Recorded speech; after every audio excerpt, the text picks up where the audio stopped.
with the idea of dominating your block. He didn't worry about the entire city. He realized that if he could just dominate his block, he doesn't have to get any more than that. And that's a mistake a lot of people in sales make, is that they don't dominate their block. They don't literally, when I say their block, I mean literally their block. Their own backyard. They're bouncing from one side of the city to the other side of the city. To the one side, they're marketing in one area, and then they're putting an ad in this, and then they're putting an ad in this, and then they're going to this group, and they're going to this group. And they spend most of their time in their car driving back and forth and back and forth and back and forth. But what if, just what if, you identified and said, this is ground zero. That's ground zero. Now that could be ground zero your home.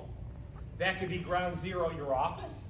That could be ground zero your desired area. I have people that do business in areas where they don't even live. Higher net income, more available money, you get to pick.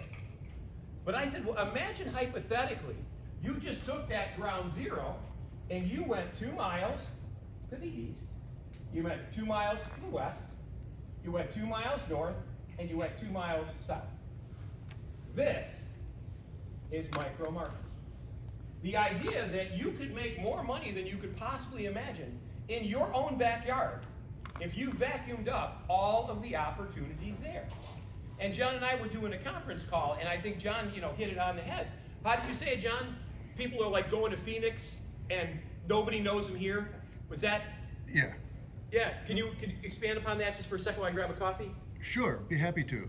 Well, yeah, we've had a lot of clients and a lot of interactions with other people that, they for some reason they think the Mecca is Phoenix, and so they don't have anywhere near their potential market share here, but yet for some reason they feel validated to drive to Phoenix where nobody knows them, and they're starting over. It's a huge investment on them, huge cost, and they haven't worked their backyard well enough to even consider it. It's a ridiculous strategy. Yeah, perfect example.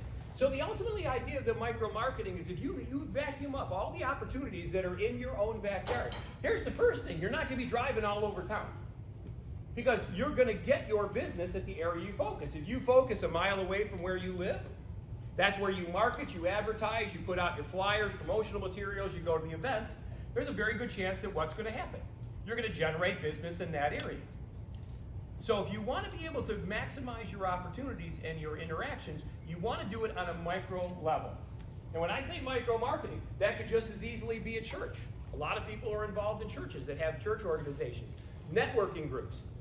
We have 200 plus something, almost 300 people that have come through us, and yet in many cases, the very people that will be in this room are almost a stranger to you.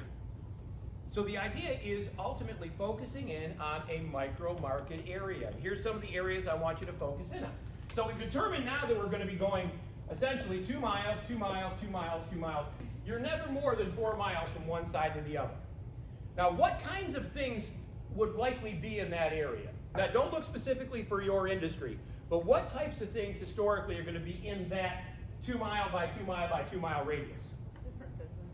Businesses, sure. Businesses, what else? Schools. Schools, what else? Possibly homes. Residents, absolutely, sure, residents.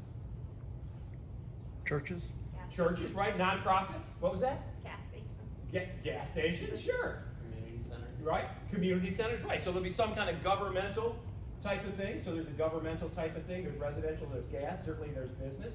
What other was, there's nonprofits.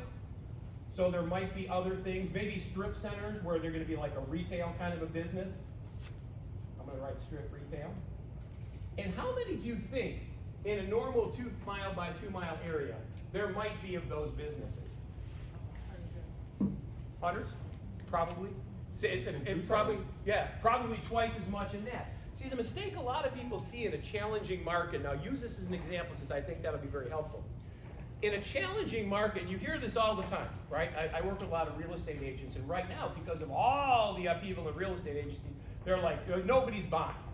Well, that's not true. There's always people buying.